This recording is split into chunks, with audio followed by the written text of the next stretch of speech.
Admirar a Jesucristo no es suficiente. Para la salvación es necesario creer en Él y seguirlo. Marcos capítulo 1, vamos a leer inicialmente el versículo 21 al 28. Dice la palabra del Señor. Y entraron en Capernaum, y los días de reposo, estando en la sinagoga, enseñaba. Y se admiraban de su doctrina, porque les enseñaba como quien tiene autoridad, y no como los escribas. Pero había en la sinagoga de ellos un hombre con espíritu inmundo, que dio voces diciendo, Ah, ¿qué tienes con nosotros, Jesús Nazareno? ¿Has venido para destruirnos? Sé quién eres, el Santo de Dios. Pero Jesús le reprendió diciendo, Cállate y sal de él. Y el espíritu inmundo, sacudiéndole con violencia y clamando a gran voz, salió de él. Y todos se asombraron de tal manera que discutían entre sí diciendo, ¿qué es esto? ¿Qué nueva doctrina es esta? ¿Con qué autoridad manda aún los espíritus inmundos y le obedecen? Y muy pronto se difundió su fama por toda la provincia alrededor de Galilea. Amén y amén. Bien, el Evangelio de San Marcos en el capítulo 1 y en el versículo 1 nos dice que es el principio del Evangelio de Jesucristo, Hijo de Dios. Y esto es muy importante tenerlo en cuenta, porque primero cuando dice el Evangelio de Jesucristo es que las buenas nuevas son de Jesucristo, son las que trae Jesucristo, las que trae el Hijo de Dios. Y la segunda parte es precisamente ese, que es Hijo de Dios. De una vez está afirmando contundentemente la palabra de Dios de que Jesucristo es Dios. Y esto de una vez, ¿por qué? Porque de ahí en adelante el evangelista demuestra cuán grande es el poder de Jesucristo, que solamente Él, el mismo Dios, puede tener. Y que Él con toda su doctrina enseña las verdades del reino. Y es lo que vamos a ver el día de hoy. No enseña doctrinas de hombres, sino muestra todo lo que el Dios Padre le ha encomendado que nos dijera, que nos dejara cada uno de nosotros. Entonces, todo empieza a través de este evangelista mostrando cuando empieza, desde el momento en que empieza el ministerio de Jesucristo. Distinto a otros evangelistas que empiezan, por ejemplo, con las genealogías. No, directamente Marcos va a hablar de Jesucristo ya dentro del ministerio. Y empieza el pasaje que tenemos para el día de hoy, el versículo 21 dice, y entraron en Capernaum. Cuando dice entraron en Capernaum, ¿quiénes? Es lo primero que tenemos que preguntarnos. ¿Quiénes entraron en Capernaum? Y el contexto anterior nos dice claramente que Jesús ya había llamado a 4 de sus discípulos. Había llamado a Andrés, a Simón Pedro a su hermano Andrés. También había llamado a los hijos de Zebedeo, a Jacobo y a Juan. Y con estos 4 primeros discípulos que el Señor llama, se dirigen hacia Capernaum. Entrando allí en Capernaum, ¿qué es lo que pasa? Primero entendemos, el pasaje nos dice que es en día de reposo, o sea, que él un día de reposo entra en la sinagoga. ¿Y qué es lo que hace Jesús en la sinagoga? Y es el punto principal en este versículo. Dice que les enseñaba. Les enseñaba y todos se admiraban, pero el pasaje no nos dice qué les enseñaba.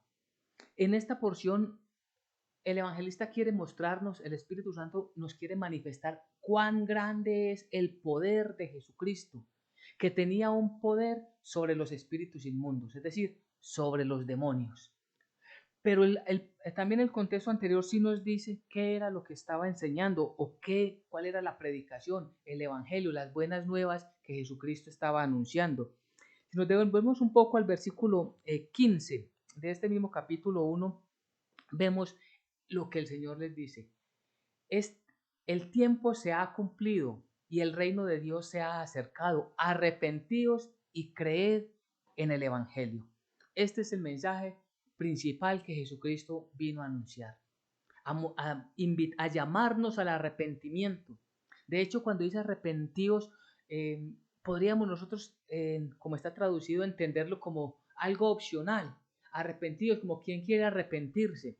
De hecho, no. Es un imperativo, una orden, un mandamiento que el Señor está dando. Arrepiéntanse porque el tiempo ha llegado.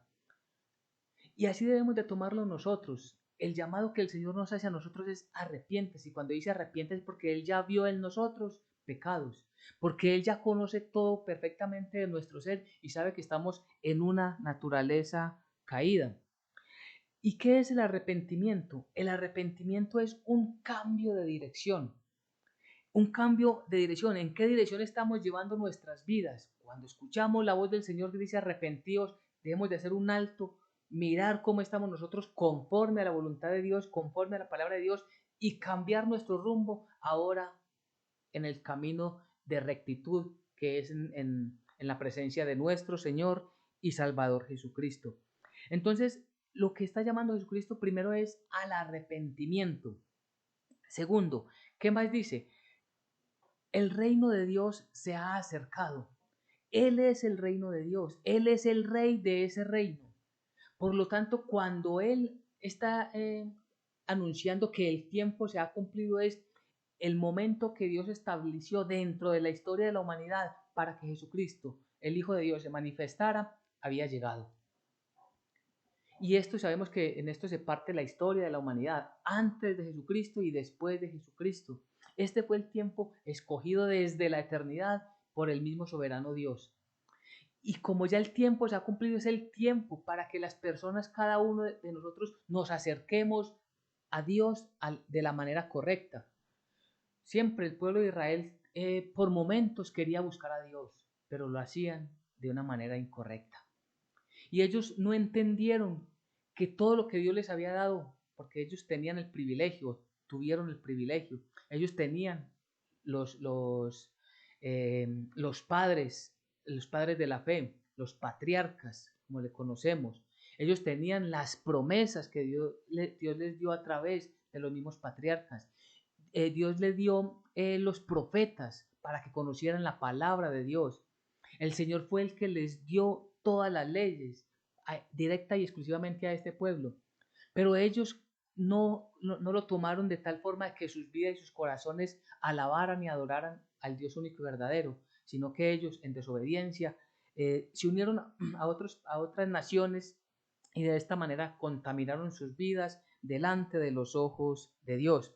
Pero el tiempo ya había llegado, el tiempo de que toda la humanidad conociéramos cuál era el propósito de Dios y cuál era el llamado de Dios y qué es lo que quiere Dios de cada uno de nosotros. El reino de Dios se ha acercado. Cristo Jesús es el mismo Dios entre nosotros. Y cuando nos llama al arrepentimiento, ¿qué nos dice? Y creer en el Evangelio. Creer en el Evangelio es creer en Jesús. Cuando el reino de los cielos se ha acercado, lo que está diciendo es entren al reino, pero es entrar al reino solamente es a través de Él, a través de la fe en Jesucristo. Cuando dice el reino de Dios se ha acercado, no es porque hayan muchos caminos y muchas puertas para llegar a Dios, como lo dicen fácilmente, se lo escuchamos en la sociedad. No, cuando dice que Él, el mismo Jesucristo, el reino de los cielos se ha acercado, es porque Él es el único camino para Él llevarnos al Padre. Y ahí es allí donde dice entonces que creer en Jesús, creer en arrepentidos y creer en el Evangelio. Creer en el Evangelio es creer en Jesús. Y creer en Jesús es seguirle en obediencia.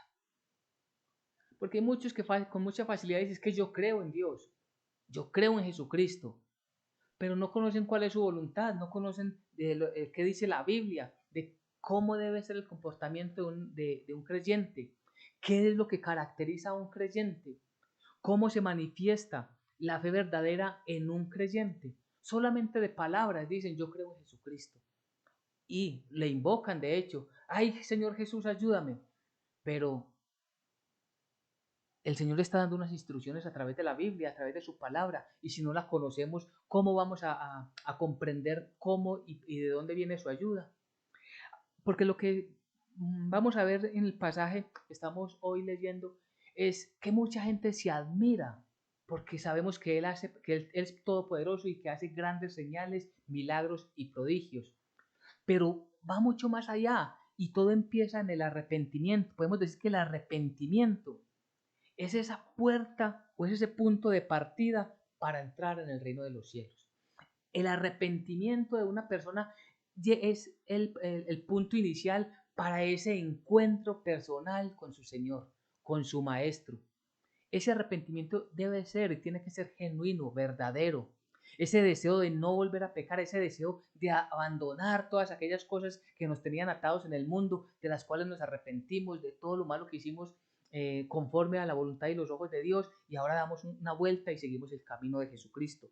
Entonces, ese arrepentimiento, repito, tiene que ser sincero, real, verdadero, y ahora sí decirle, Señor, aquí está mi vida delante de ti. Te pido perdón, porque uno se arrepiente, confiesa sus pecados y recibe del Señor su misericordia. Entonces, volviendo al pasaje, dice que Él les enseñaba. Entonces, repito, ¿qué le estaba enseñando? Él les estaba enseñando qué significaba que el reino de Dios se había acercado, ese llamado al arrepentimiento y a creer en el Evangelio. ¿Cuál es el Evangelio? Todo lo que el Señor, creer en Jesucristo es creer en el Evangelio. Que creamos todos en Él, que creyeran todos en Él. Entonces, creer es confiar y depender exclusivamente de nuestro Señor. Si creemos en Jesucristo es porque confiamos plenamente en Él y dependemos de Él exclusivamente. No es que yo voy a decir, yo creo en Jesucristo, pero también creo en otra de estas filosofías paganas. No, es exclusivamente en nuestro Señor y Salvador Jesucristo. Entonces, el versículo 22, volviendo al pasaje de Marcos 21, 28, en el versículo 22 dice, y se admiraban de su doctrina, se admiraban de lo que Jesucristo enseñaba, se admiraban de todo lo que Él estaba allí a través de las Escrituras mostrándoles lo que significaba el reino de Dios. Toda esta doctrina es la que nosotros debemos comprender. ¿Cuál es la doctrina que nosotros debemos seguir? Porque hay muchas doctrinas. La doctrina bíblica. Es allí donde nosotros debemos centrar todo nuestro entendimiento, todo nuestro corazón, poner toda nuestra mente, todas nuestras fuerzas en comprender qué es lo que el Señor quiere para nosotros a través de la Biblia. Porque este pasaje es dice mucho y porque les enseñaba como quien tiene autoridad y no como los escribas.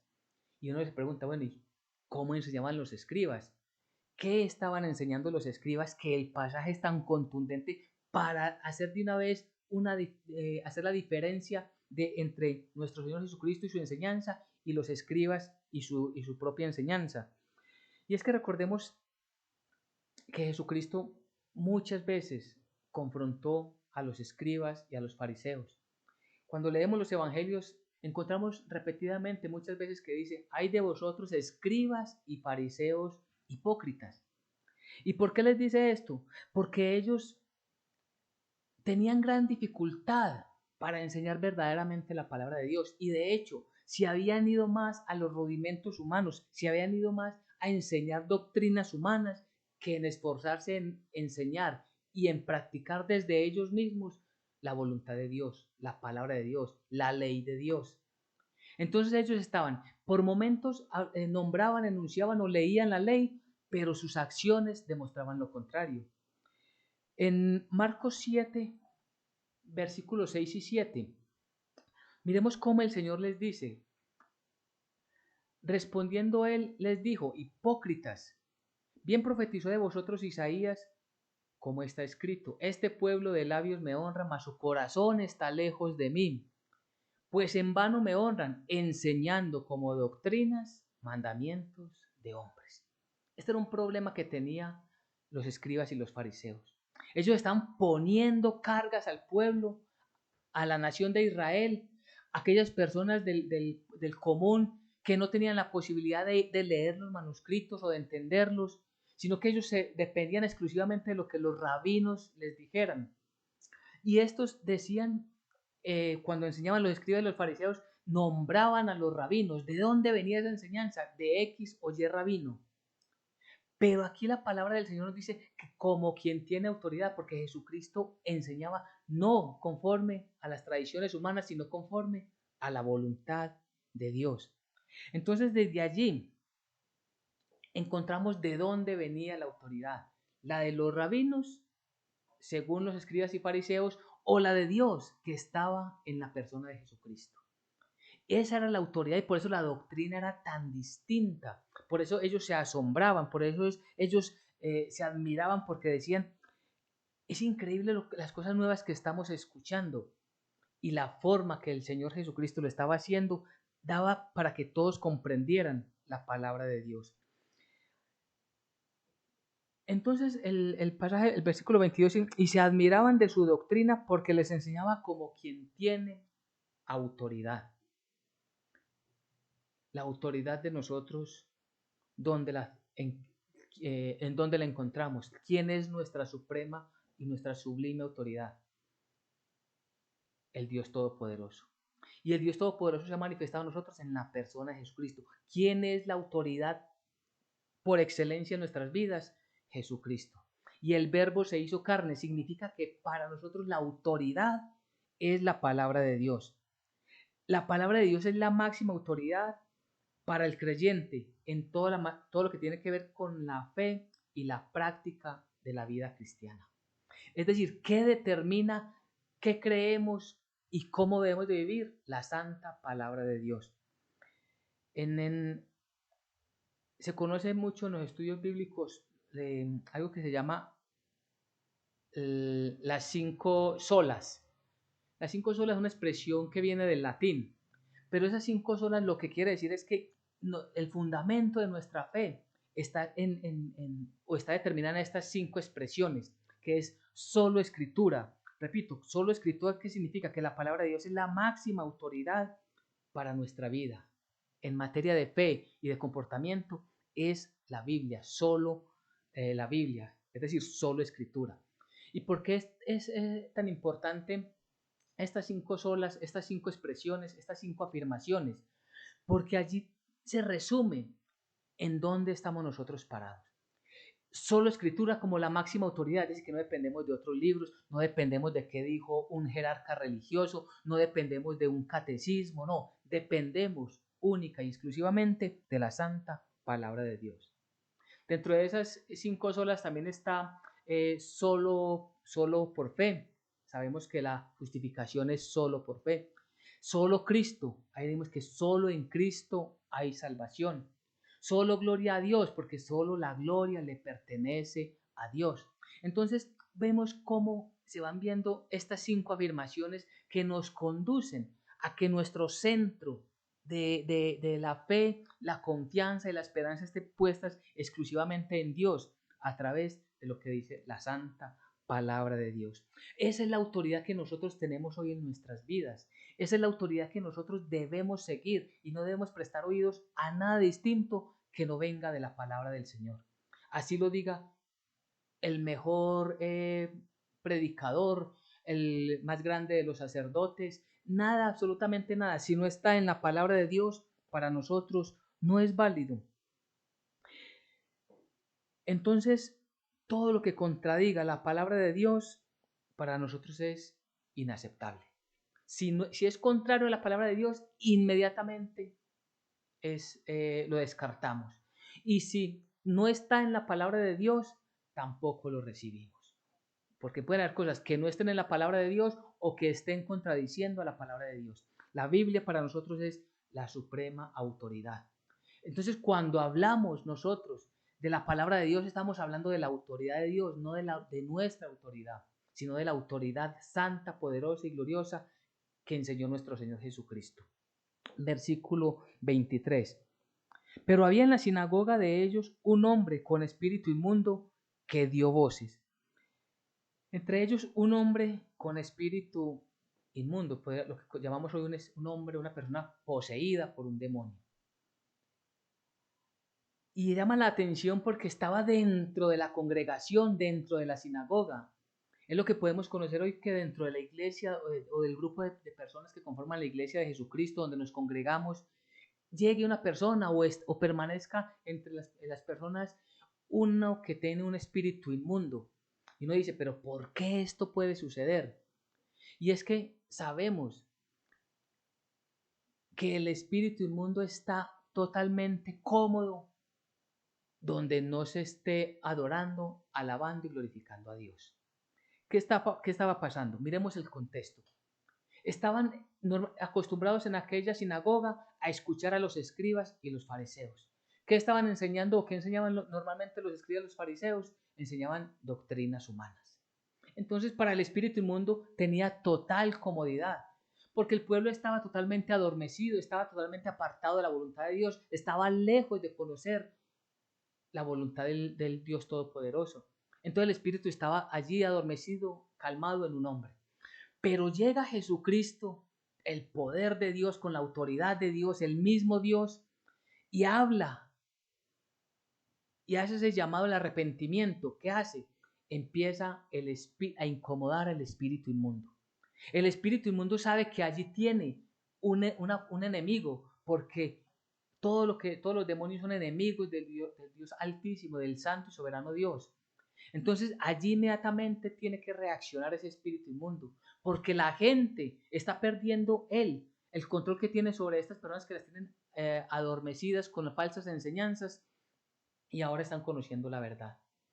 Esto puede suceder en una iglesia llamada cristiana si allí no se enseña correctamente la palabra de Dios, si no se enseña la Biblia. Allí hay un espíritu de engaño.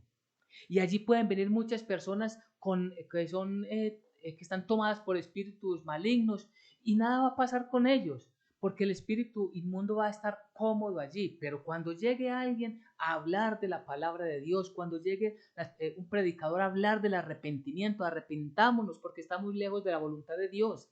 Es necesario que le cambiemos el rumbo a nuestras vidas porque estamos en contra de lo que la palabra nos enseña, en contra de la que la Biblia nos invita. Necesitamos comprender por qué Cristo Jesús murió en la cruz, por qué su sangre tuvo que ser derramada por nosotros. El espíritu inmundo inmediatamente va a reaccionar. Tendrá que irse de ese lugar, porque la soberanía del Dios Todopoderoso está con todos aquellos que buscan comprender cuál es su palabra, enseñar verdaderamente su palabra. Cuando nos regimos completamente a la palabra de Dios como la máxima y sublime autoridad de nuestras vidas, entonces Dios actúa en nosotros para su misma gloria, bendición a muchas personas. Y esto entonces fue lo que pasó con aquel hombre. Un espíritu que estaba allí totalmente cómodo.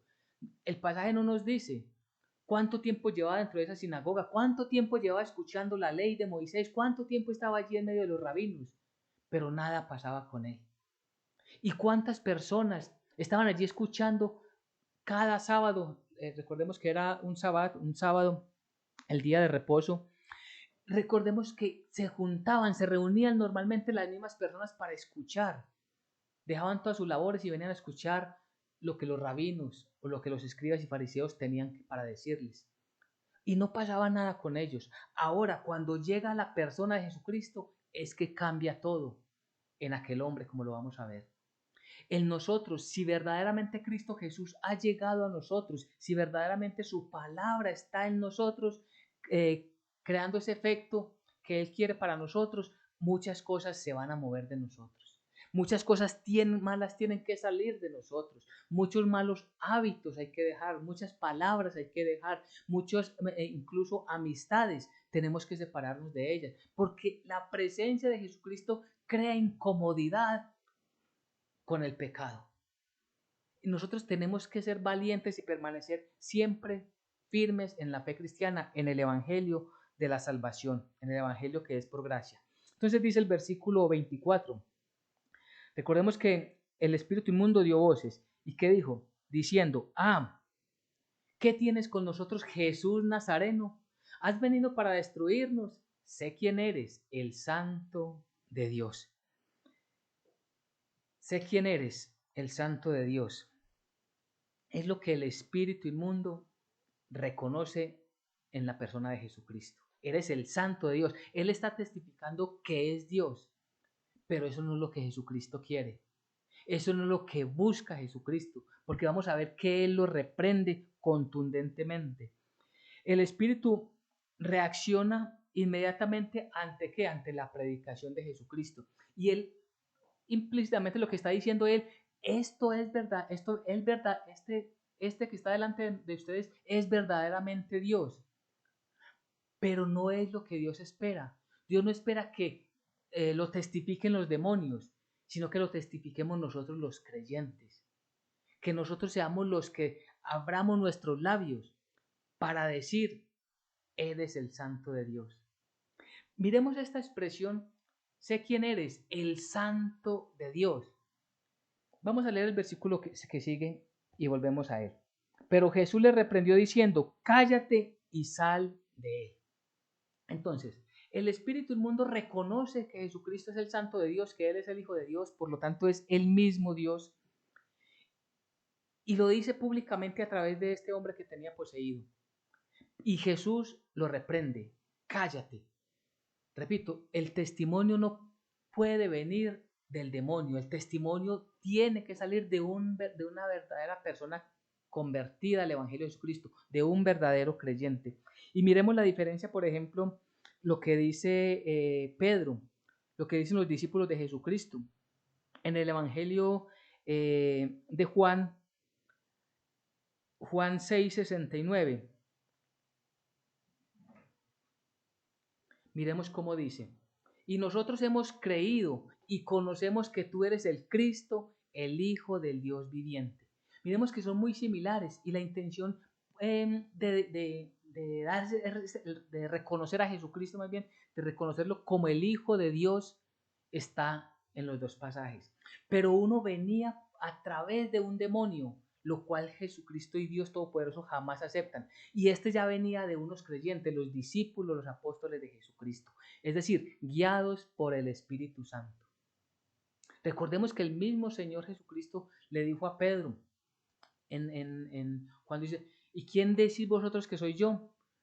Tú eres el Cristo, el Hijo del Dios viviente. Dice, Pedro, esto no te lo ha revelado ni carne ni sangre, sino mi Padre que está en los cielos. Entonces, la revelación de la palabra de Dios, del mensaje de Dios, de mostrarnos quién es la persona de Jesucristo, viene a través del Espíritu Santo y no a través de un demonio, no a través de un engañador.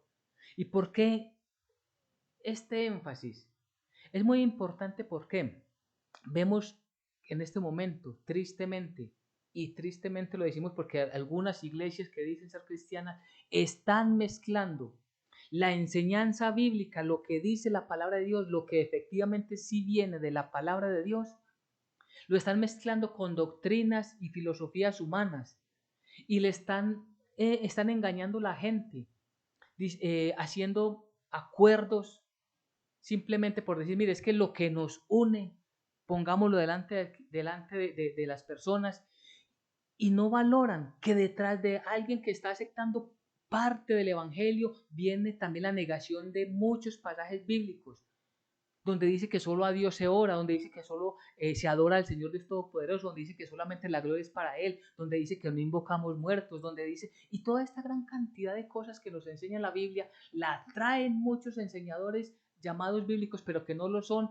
se unen a una iglesia cristiana y hay una mezcolanza allí que se llama sincretismo.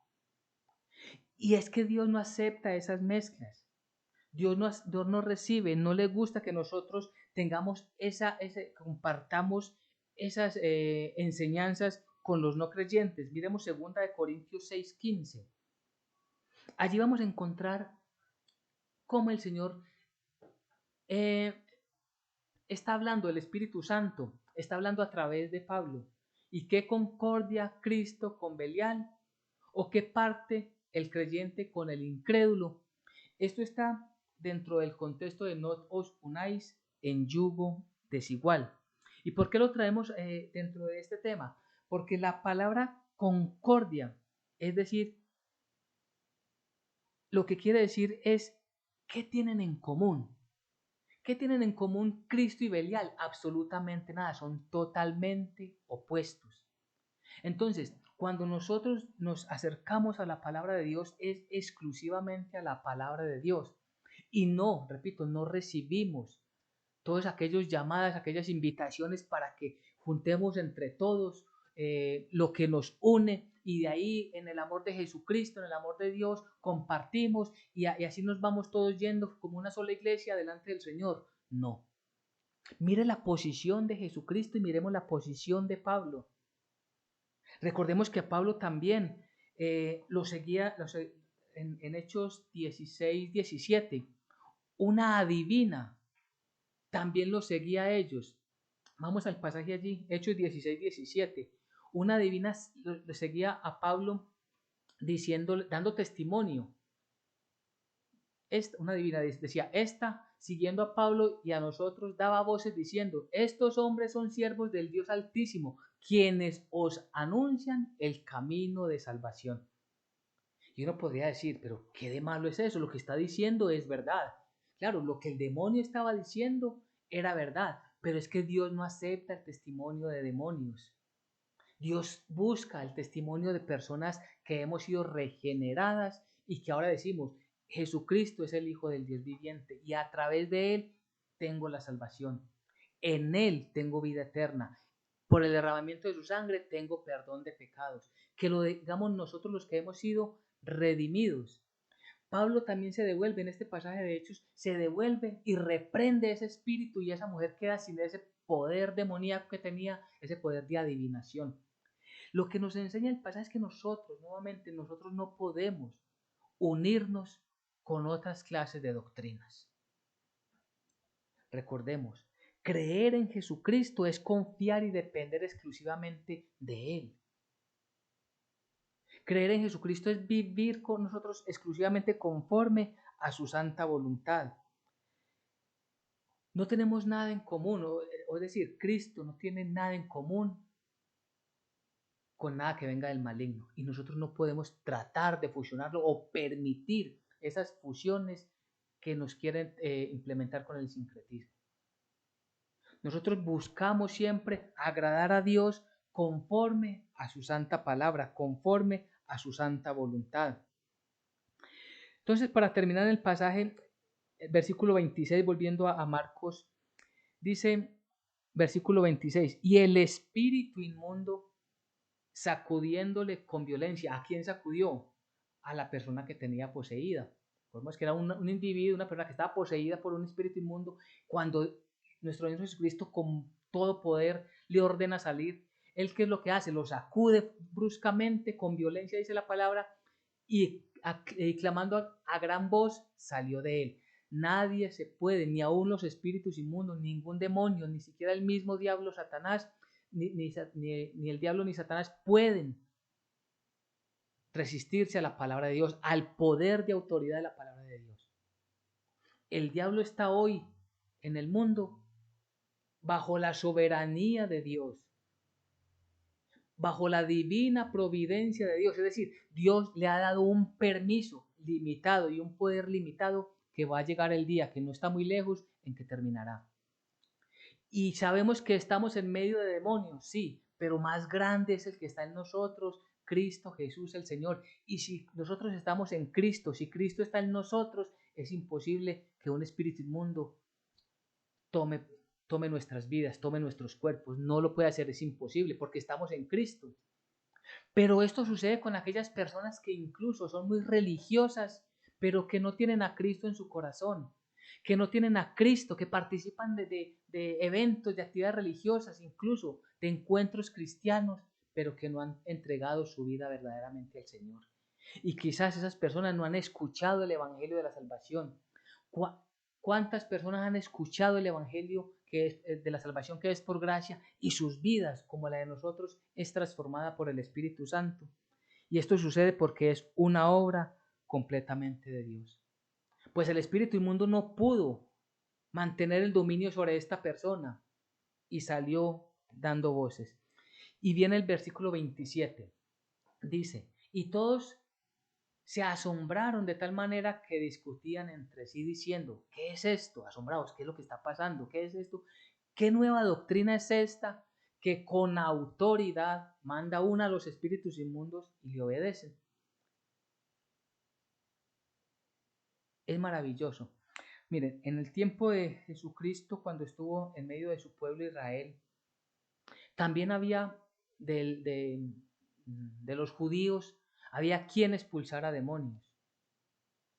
De hecho, Jesús por allí en un pasaje le dice, cuando confrontan a Jesucristo, porque le decían que Jesucristo expulsaba a los demonios en el nombre de Belcebú o con el poder de Belcebú, él los confronta y le dice, ¿y sus hijos entonces con el poder de quién lo hacen? Es decir, ya ellos tenían, conocían la expulsión que se daba, que podía expulsarse un demonio. Pero ellos, ¿cómo lo hacían? Lo hacían con una gran cantidad de rituales, no con el poder de la palabra de Dios como Jesucristo lo hacía, con autoridad. Esa era la gran diferencia. Segundo, quien lo hacía, repito, con sus rituales, pero no tenía mayor conocimiento en la ley y en la palabra de Dios. En cambio aquí, el mismo predicador es el que tiene el poder para expulsar a ese demonio. El mismo, ¿quién es? El Rey de Reyes y Señor de Señores. Él es el único que expulsa a los demonios con el poder y la autoridad que solo Él tiene. Por eso nosotros cuando pedimos, cuando hay una persona que está mal influenciada, oramos al Padre en el nombre de Jesús para que Él reprenda a ese demonio. Es decir, no nos tomamos la autoridad como si fuera nuestra. Yo he hecho ese demonio, y hacen grandes teatros y vemos esto tristemente en muchos predicadores que quieren ese protagonismo. En el nombre de Jesús yo te ordeno. No. Padre, en el nombre de Jesús reprende a Satanás, o que el Señor Dios de Todopoderoso reprenda al diablo y sus demonios para que se vaya de este lugar. Cuando quieren impedir una predicación, cuando quieren sabotear una enseñanza, que el Señor los reprenda, porque es el poder de Dios el que reprende todo espíritu inmundo. Es el soberano y grande poder, Dios Todopoderoso, que tiene esa autoridad para hacerlo. Por eso la autoridad de la que ellos se asombraban es porque era el mismo Dios que estaba allí expulsando. Entonces dice, ¿qué nueva doctrina es esta? ¿Con qué autoridad manda? Es decir, había doctrina, había poder y había autoridad. Eso es lo que encontramos. Y eso es irresistible verdaderamente cuando el Señor viene a cada una de nuestras vidas. El Señor quita de nosotros espíritus malos, el Señor quita de nosotros malas enseñanzas, el Señor con su autoridad nos llama. Repito, es el contexto anterior ¿de qué nos habla? De que Él empieza a llamar a sus discípulos, como también nos está llamando a nosotros, para que le sigamos, para que le sirvamos, para que vivamos delante de Él. Versículo 28. Y muy pronto se difundió su fama por toda la provincia alrededor de Galilea. Rápidamente se empezó a conocer, porque Marco está hablando del principio del ministerio de nuestro Señor y Salvador Jesucristo. Entonces, ¿para qué vamos resumiendo el día de hoy? ¿Qué es lo que tenemos? Tenemos las primeras enseñanzas de Jesucristo. ¿Y cuál es la primera enseñanza? Un llamado al arrepentimiento. El tiempo se ha cumplido, el reino de los cielos se ha acercado, crean en el Evangelio, creed en el Evangelio. Y a través de eso, Él se acerca a las sinagogas a enseñar. Y lo hace de una manera distinta. ¿Cuál es la manera distinta que nosotros hoy también tenemos? Es que la enseñanza es exclusivamente a través de la Biblia. Él lo hizo solamente conforme a la voluntad del Padre. Lo que el Padre le encomendó, exclusivamente eso hizo nuestro Señor Jesucristo. Y es la primera enseñanza para nosotros. La enseñanza siempre debe estar sacada, extraída de la Biblia y de nadie más. Repito, llámese como quiera que se llame el predicador de turno. Si no nos están enseñando conforme a la Biblia, debemos de salir de ese lugar. Porque hay muchos predicadores, o más bien que dicen ser predicadores, pero que van a contar historias. ¿Y qué es lo que estamos encontrando hoy en las llamadas iglesias cristianas? Que son centros de entretenimiento, grandes orquestas, grandes músicos, gran iluminación, y la palabra de Dios por ningún lado. Y cuando llega el orador, la persona que va supuestamente a enseñar, empieza a contar acerca de sus emociones, de sus visiones, entre comillas, visiones, de aquello que tiene en su corazón, y la palabra de Dios por otro lado. Allí, en ese lugar, está muy cómodo el diablo. Allí, en esos lugares, está muy cómodo el espíritu inmundo. Pero cuando llega una persona que nos enseña la palabra de Dios, allí se incomoda todo espíritu inmundo y sale, tiene que salir ante la presencia soberana del Espíritu Santo en nuestras vidas. Segundo, recordemos que decimos que creemos, creer en el Evangelio es creer en Jesús, y creer en Jesús es confiar plenamente en Él y depender exclusivamente de Él. Eso es creer verdaderamente en Él. Tercero,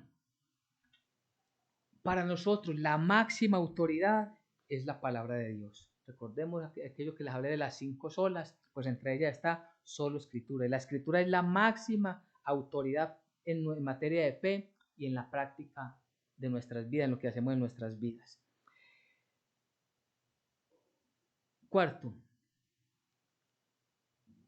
la palabra de Dios es la que transforma nuestras vidas. Cuando escuchamos la palabra de Dios, estamos recibiendo la autoridad de Dios en nuestras vidas. Es decir, la autoridad de Dios está obrando en nuestras vidas para que lo entendamos de una mejor manera. Cualquier espíritu de engaño sale de nosotros porque la luz de la palabra de Dios entra a nuestro corazón. El poder y la soberanía de Dios gobiernan nuestras vidas y estamos listos para dar ese paso, ese cambio y llevar nuestra vida conforme a la palabra del Señor.